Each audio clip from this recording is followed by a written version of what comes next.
Welcome, everyone, to Fundamentals of Kabbalah and Chassidut. We are continuing our series on the spiritual nature of water. Tonight, we are going to be learning about the intrinsic, essential connection between the concept of water and Torah itself. We start with a statement from the sages, Ein Mayim Ela Torah. What they meant was there's no mention of water in the Chumash or the Tanakh. That's not an allusion, a hint to Torah itself. And so we begin with the idea of what is the essential connection between water and Torah, that the sages would say this. And so the idea is, just like a human being cannot live without water, and virtually the entire vegetable kingdom cannot grow without water or exist without water. So it's called Mayim Chaim, waters of life. Water gives life. It allows life to exist. And in our prayers, in the evening prayers, when it's talking about the words of Torah, so we say, Hem Chayenu Be'orech Yameinu. They are our life and the length of days. So just like water is life-giving, so is the Torah life-giving. And the first time that the word Chaim appears in the Torah is with, actually Nishmat Chaim, that a human being was created with a living soul. And the animal kingdom is called Nefesh Chaya, also living. But the other than the creation, we have the Eitz Chaim, the tree of life. And we're told that the tree of life represents the Torah.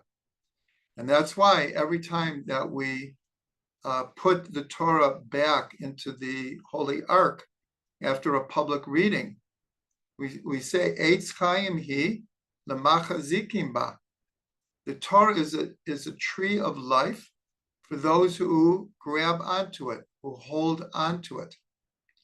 So here we see that both Mayim and Torah are connected to the essential idea of life itself. So now we can understand, just on a simple level, why they said, Ein Mayim Ela Torah. There's no water mentioned that's not a hint to Torah. So what we're going to do now is we're going to go through some examples.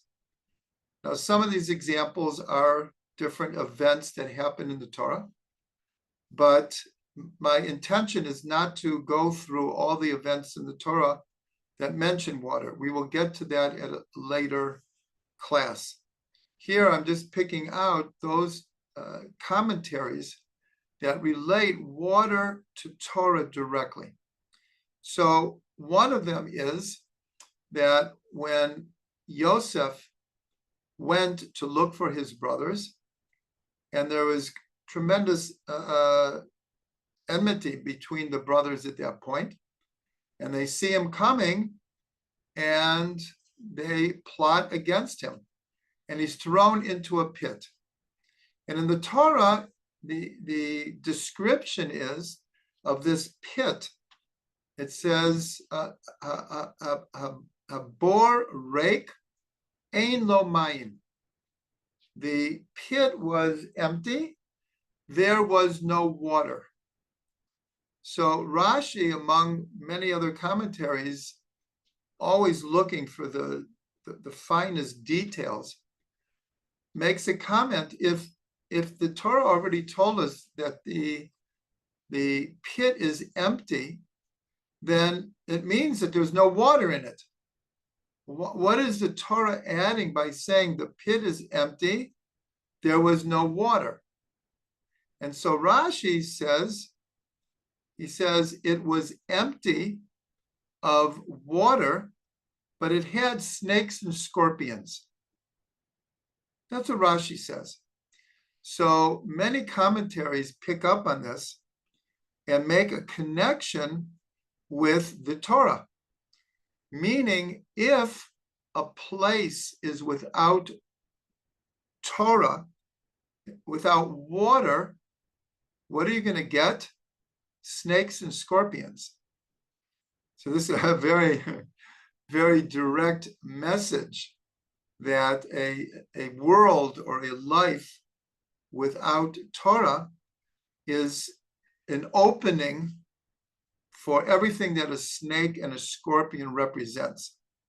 So here we see a direct corollary between Mayim and Torah. The pit was empty, there was no water. The pit, if it's empty from Torah, will bring snakes and scorpions.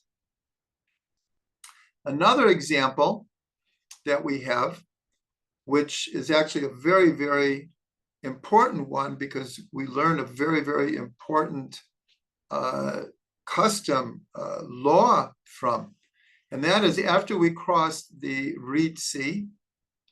So it says that Bnei Yisrael went 3 days in the desert without water. And this is the incident at Marah, where when they finally got to a place of water, it says, Marim hem, they were bitter, and the people couldn't drink it. So this is when God tells Moshe, take a tree. It doesn't actually say a branch, it actually says take a tree and throw it into the water and sweeten the waters. So all the commentaries say, well, what tree was this? They say this was the tree of life, and this is the Torah itself. So if we go back, so what does it mean they went 3 days without water? So we understand that on a simple, literal level. But the sages, based on this idea, Ein Mayim Ela Torah, there's no mention of water without a hint to Torah itself, says they went 3 days without Torah. And therefore, when they came to the water, it wasn't so much that the water was bitter. It says, Marim hem, they were bitter. The simple understanding is the waters were bitter. But the Baal Shem Tov, among others, says, no, it was the people who were bitter because they went 3 days without Torah. Why did they go 3 days without Torah? Because when the sea closed on the Egyptians, so all of their possessions was scattered and was floating on the water. And the people were, after they sang the song at the sea, which was this incredibly high experience, we'll get to that in a later class, but they were so involved in thinking about, oh, I got this, I got that, oh, he got this, and she got that, that there was no Torah. So again, the text says they went 3 days without water, but the sages say they went 3 days without thinking about God, thinking about Torah. And therefore, the waters were bitter. Based on this incident, Moshe established, and Ezra later strengthened it, that Israel should not go more than 3 days without a public reading of the Torah. That's where we get this idea that we read the Torah on Mondays and Thursdays and Shabbat. So never more than 3 days goes by without Torah, and here publicly reading the Torah. And they learn it from this incident. So here again, we see an absolute essential connection between going 3 days without water and the parallel teaching of the sages that Israel should never go 3 days without connecting to the Torah. And here we mean publicly. So that's a very, very important idea here. Now, we could also comment on, up to now, we've talked about water as like the most positive thing in the world. Nothing can live without water. Nothing can grow without water. When they're checking out the moon and Mars, the whole idea is there water there? Was there ever water there? If there was ever water there, then maybe we can entertain the idea that there was life there. That's how connected life and water are. And if it's found out that there was never water on the moon and there was never water on Mars, then the conclusion would be that there couldn't be life, not at least not in our planetary system, or our conceived notion of what is essential for life itself. So water is the most positive thing, but we haven't mentioned it yet. Water can be incredibly destructive. And of course, this is we'll get to the flood in the time of Noah. Or if people remember, I'm just giving a number, around 10 years ago, there was that horrific tsunami in Southeast Asia that killed 180,000 people. It's like, it's mind-boggling. So in other words, like everything, the verse says, Ze l'umat ze asa Elokim. This against this, or this parallel to this, God has created. Every energy in the world has a AC/DC, positive, negative, and water itself. So here we see that the waters were bitter, and yet with the advice of God to Moshe to throw the tree into the water, and actually there are some commentaries say that the tree that Moshe threw in was bitter itself, and that this is one of a number of different allusions to the concept of likes heal likes, which is the principle of homeopathy. It's the principle of certain ideas in medicine, inoculations, at least before Corona, was based on taking a little bit of the disease and actually putting it into the human body so the body will make antibodies. Likes cure likes. So this is just an aside, that this is just an introduction that water, I'm sure wherever you live also, every summer in Israel, about once a week, someone drowns in the Mediterranean all the time, and sometimes in Yam Kinneret. And I'm sure where people live also, in different lakes or rivers or oceans, the water can be very treacherous, can be very dangerous. And yet, it is the elixir of life. So this is connected to another statement of the sages, that Torah can be a sam chayim or a sam mavet. It can be a drug of life, or it can be a drug of death. Now, what does that mean? So we know that Torah is Torat Chayim. It brings life. But it's possible, if people use the Torah for their own purposes and misconstrue the Torah and twist the Torah for very, very different agendas, then it can become a drug of death. So here we see also a connection between the positive and negative of water and the positive and negative of Torah itself. Next, we bring a very, very interesting mention in the book of Devarim.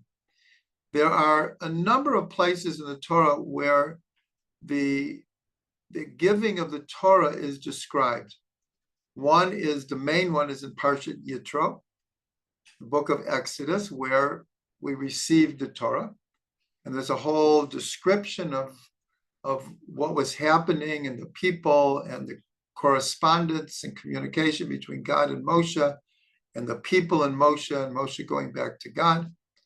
And then in the end of Parshat Mishpatim, it goes back and fills in some of the spaces between the verses, some of the missing pieces of the puzzle. And then again in Devarim, in Parshat Ve'etchanan, the Ten Commandments are not given again, but Moshe is telling a whole new generation that might not have experienced it, what the Ten Commandments are and the experience. So in the book of Devarim, Deuteronomy, it makes very casually a mention of a nachal coming down from Mount Sinai. It does not mention a nachal as a stream. It doesn't mention this the first two times. And all of a sudden, and then it doesn't say anything about the stream really. It just says there was a stream that came down from Mount Sinai. So when we were getting ready for the class, so my wife mentioned a very beautiful idea that's connected to this, is that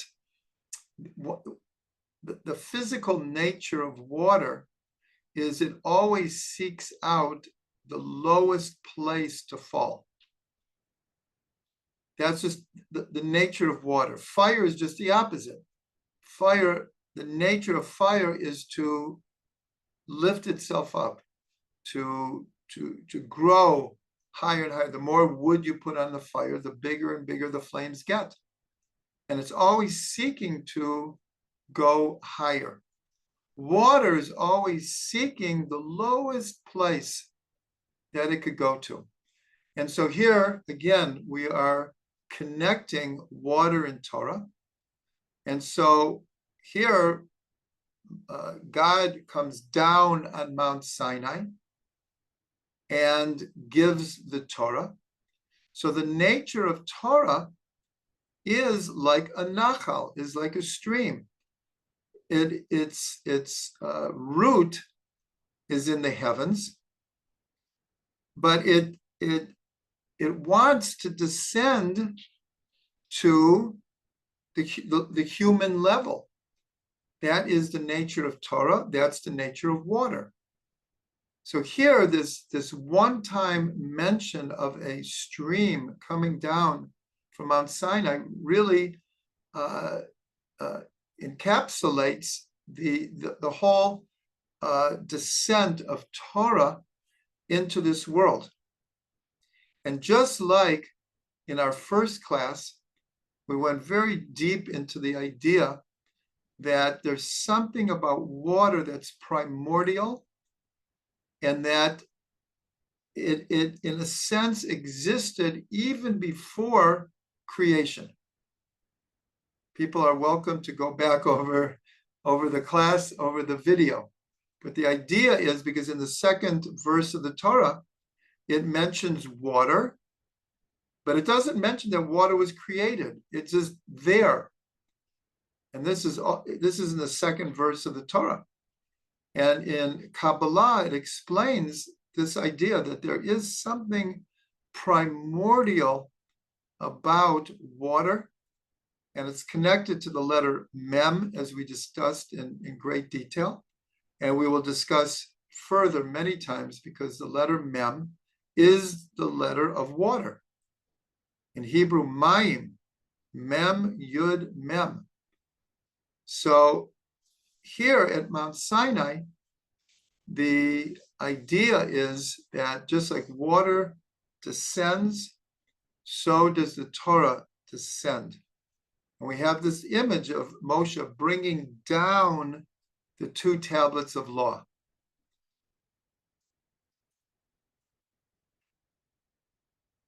So let's go back to this idea of the nachal. So we have a verse that we already brought in a previous class. Nachal novea mikor chachma. A stream flows from the source of wisdom. And it says in the Zohar that the Torah comes from wisdom. Torah michachma nafkat.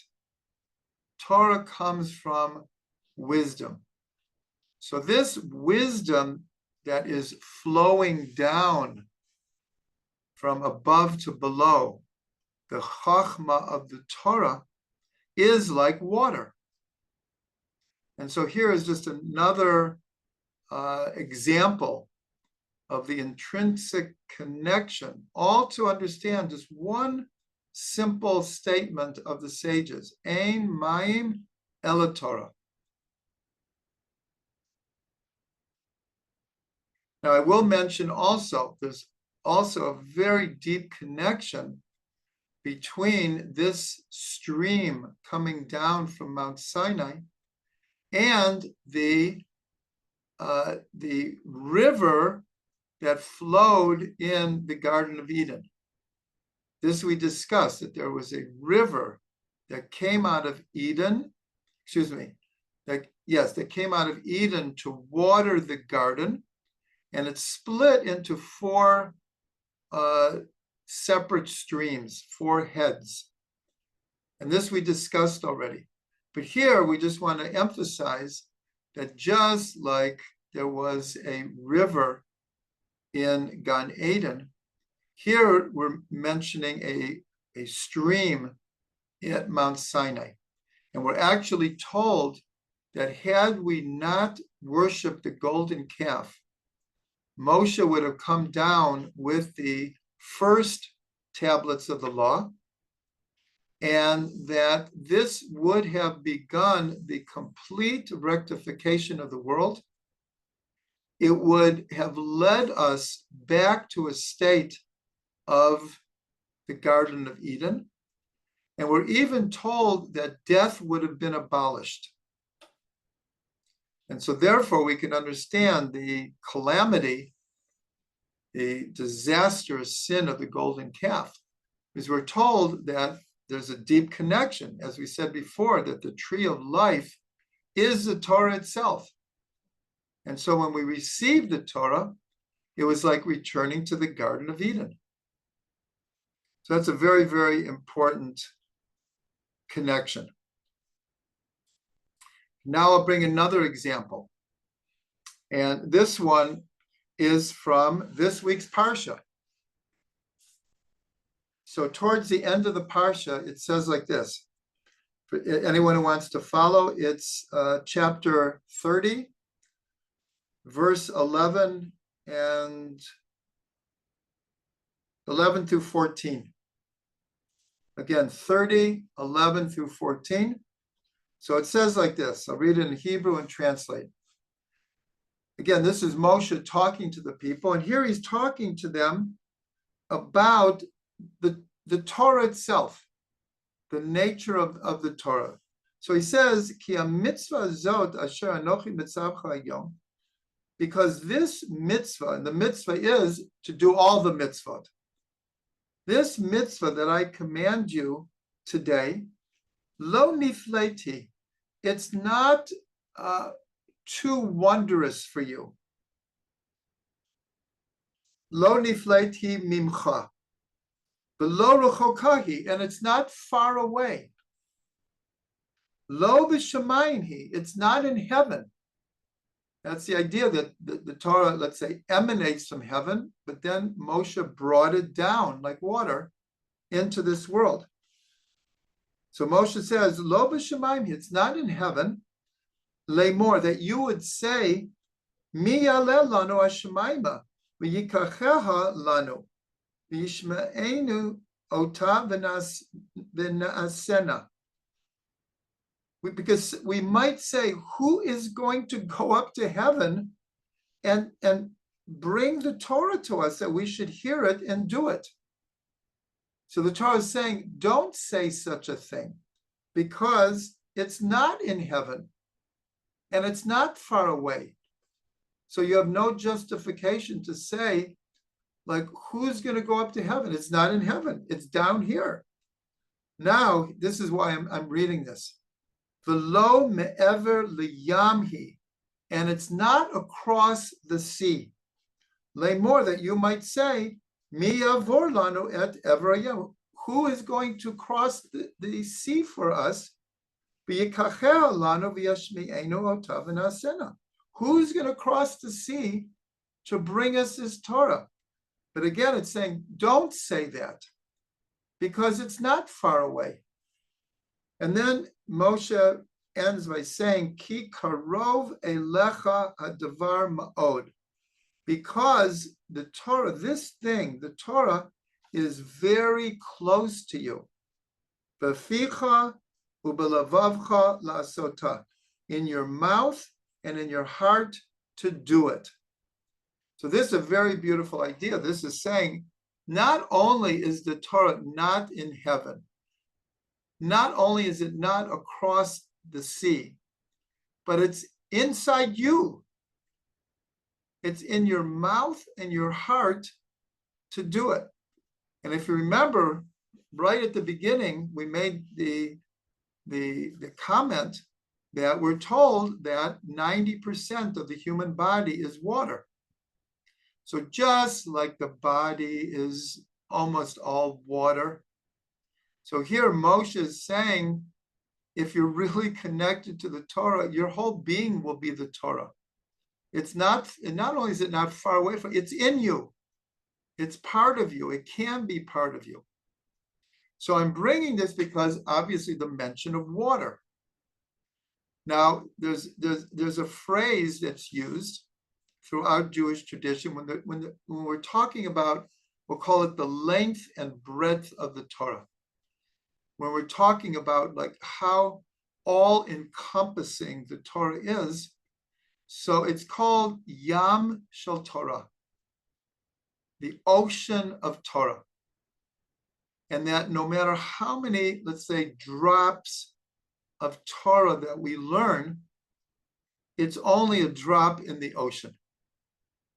Just a drop in the ocean. So the Torah itself is called the ocean of Torah, the sea of Torah.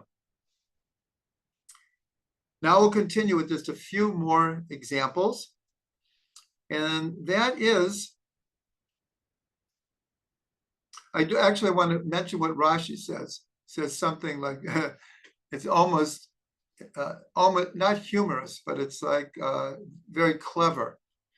Because when it says it's not in heaven and it's not across the Yam, so Rashi says, if it was in heaven and if it was across the sea, you would be obligated to go there to get it. But the Torah is telling us, look how kind God is. He not only made it close to you, but it can be inside of you. And so, therefore, we don't have to like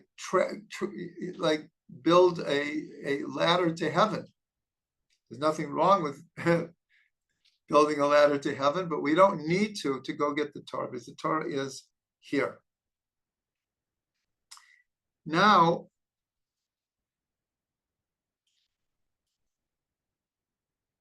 a few weeks ago, there's a statement in the Torah, Tamim tiyeh im Hashem Elokecha. You should be wholehearted. You should be sincere. You should be whole or perfect with God, your God. But here it's wholehearted. You should be honest. You should be one with God. You should be whole with God. So this idea of tamim is this word meaning sincere or wholehearted. And we see this already with the first Jew, with Avram, where God, when he adds the letter He to Avram's name, and he establishes the covenant of circumcision with Avram, So he says, Hitalech lefanai v'tiyeh tamim. Walk before me and be wholehearted. The same word, tamim. So when we were learning this a few weeks ago, I look at the word tamim, and it's spelled tav, mem, yud, mem. So 3 of the 4 letters are mayim. The letter tav, mayim. So just like water purifies, not just theoretically, in Jewish law, the way to become purified from ritual impurity is through water, through immersing in a mikvah or a body of water. So water purifies. It makes us whole again. Because when we're in a state of impurity, we've lost the wholeness. There's something spiritually blocking us. That's what tuma means. Actually, impurity means there's a blockage. So here the word tamim is really the letter tav and the word mayim. So that's a very, very beautiful idea. But here we go with connecting it to Torah again, because there's a verse that says, Torat Hashem Tamima. The Torah of Hashem is Tamima. Tamim is whole, is perfect, is purifying. So here again, we have the intrinsic connection between Mayim and Torah. Then there is another phrase from the sages that is very similar to Ein Mayim el Torah. There's no water except for Torah, and that is Ein Emet el Torah. There's no truth other than Torah. And we know that one of the ways that we refer to the Torah, along with Torat Chaim, a Torah of life, is Torat Emet, a Torah of truth. And one of the phrases is Moshe Emet, the Torah to Emet. Moshe's words, Moshe's Torah is true, and his words are true. This was coined with the disagreement with Korach, where Korach challenged Moshe's leadership. And it turns out that Korach was swallowed up. And the Midrash says, as he was descending into the lowest Gehenna, so he realized what the truth was, and he said, Moshe emet v'Torah to emet. Moshe is true, and his words are true. So if you look at the word emet, so it's Aleph, Mem, Tav. And the sages say it's the first letter, the middle letter, and the last letter. So here, the middle letter is Mem. And Mem, as we've said many times, refers to water. And so Rabbi Aryeh Kaplan looked at the word emet. He said a beautiful thing, because in our first class, we introduced an idea that we will get to many, many more times, is Mayim is represented by the letter Mem. And Mem is the 13th letter. And we discussed that at length. And its numerical value is 40. And so we see, and we'll go into this. Tonight we already discussed the giving of the Torah. Well, Moshe was on the mountain for 40 days. 40 is the value of the letter Mem. And there was 40 years in the desert and 40 days and night of rain. The number 40 repeats itself in transitions. many, many times. So Rabbi Aryeh Kaplan said, if you look at the first two letters of Emet, it's Aleph Mem, which is mother. If you look at the second letter and the third letter, it's Mem and Tav, which is the word death, met, dead. So Rabbi Kaplan said the middle letter, though, that appears in both of these words is a Mem. And because Mem is the symbol of transition, that the number 40, very symbolic number, appears in transitions. So M means mother. That is the beginning. We all come from a mother, or even plants come from the mother plant. And in the end, in this world, so far, everything will die eventually. That's the end. So you have the beginning, M. You have the end, Met. But the letter that connects them is the Mem, is the water. And so water here represents the going from the past to the future. And the Mem is the transition between the past and the future, between the mother and death, the beginning and the end. So that's just a very beautiful hint in the word emet. And now we'll end with one more verse from Isaiah. It's the first verse of the 55th chapter of Isaiah, 55:1. And that is, Kol Sameh Lechu Lamayim. All who are thirsty, go to the water.